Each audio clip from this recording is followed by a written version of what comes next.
Bonjour à tous et bienvenue dans ce tout nouvel épisode exclusif de Miroir Créole. Et pour cause, cette semaine, nous voguons à travers les terres guadeloupéennes pour en rencontrer une participante qui ne vous est certainement pas inconnue. Moi, c'est Chloé Mozart. J'ai été Miss Guadeloupe en 2014, demi-finaliste de Miss France 2015 et aujourd'hui, je suis influenceuse, créatrice de contenu et aussi auto-entrepreneur dans la communication et l'événementiel. Si je devais me décrire en quelques phrases, je dirais que je suis quelqu'un de très souriante, qui aime la vie, une inconditionnelle amoureuse de l'amour. L'amour en général, l'amour de la vie et c'est l'amour en grand A. Quelques qualités, c'est pas facile de se donner des qualités. Je suis quelqu'un de très loyal, sincère et drôle. Mes défauts, je suis impulsive, un petit peu possessive, je dis un petit peu parce que je travaille dessus depuis des années. Quand il faut travailler, je travaille. Le sport pour moi c'est quelque chose d'important parce que j'ai été en sport-études quand j'étais plus jeune. Du coup aujourd'hui ça fait partie intégrante de ma vie. Et j'adore faire la fête. Ça c'est indispensable. Le week-end il faut relâcher la pression. Notre participante de la semaine arbore un palmarès des plus éblouissants. Alors Chloé, pourrais-tu partager un peu de ton expérience à Miss Guadeloupe ? C'est vraiment une expérience de vie qui a fait la femme que je suis aujourd'hui parce que j'avais 18 ans quand j'ai été élue Miss Guadeloupe.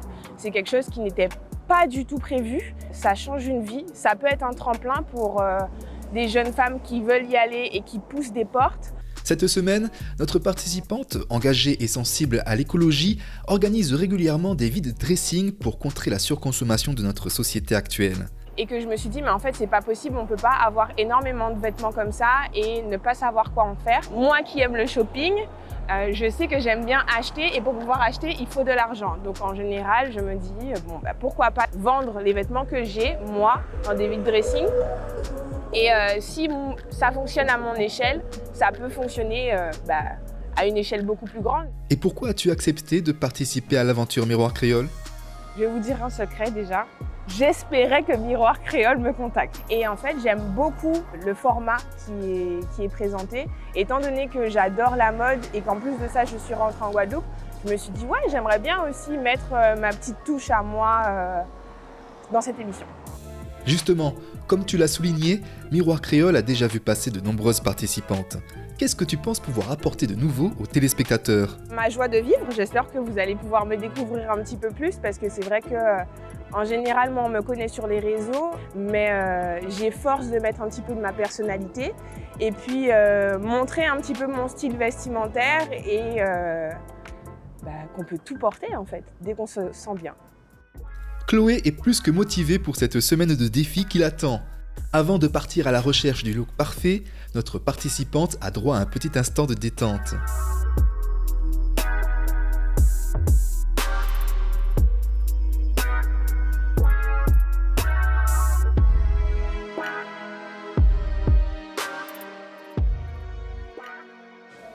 Alors, je vais lui faire un massage relaxant qui va être un petit peu plus personnalisé. En fait, ça va être ma propre technique par rapport à ce que je ressens au niveau de son corps, au niveau de ses besoins.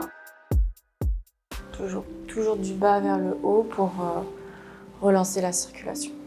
Là, c'est plutôt des lissages circulaires appuyés. J'essaye de suivre de sa fibre musculaire.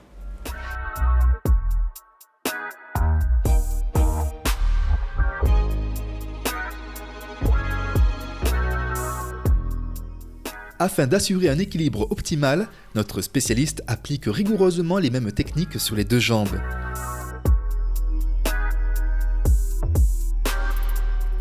Elle traite la face dorsale tout en prenant soin d'englober les bras et les mains simultanément.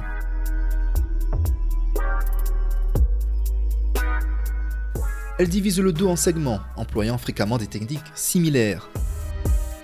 Elle accorde une attention particulière aux paravertébraux, plus spécifiquement au trapèze.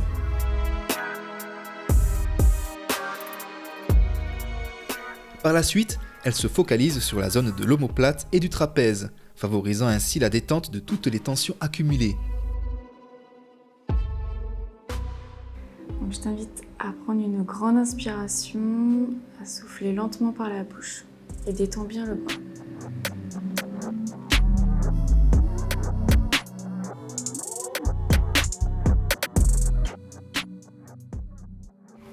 préféré insister sur la zone des trapèzes.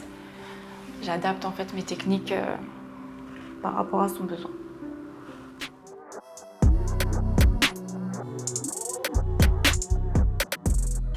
En première partie, les actions sur la face avant sont pratiquement identiques à celles effectuées sur la face arrière.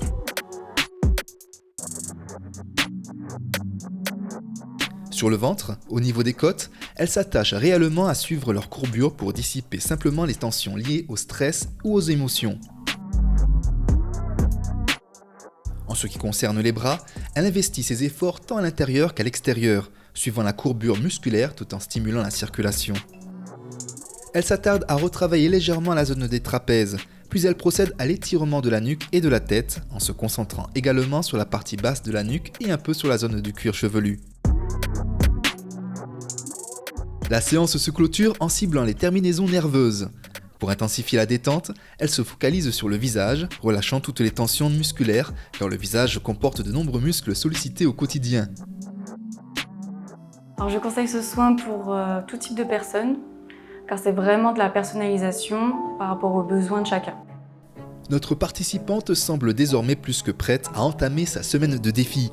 Nous la retrouverons donc dès demain pour la première étape de son relooking, la virée shopping.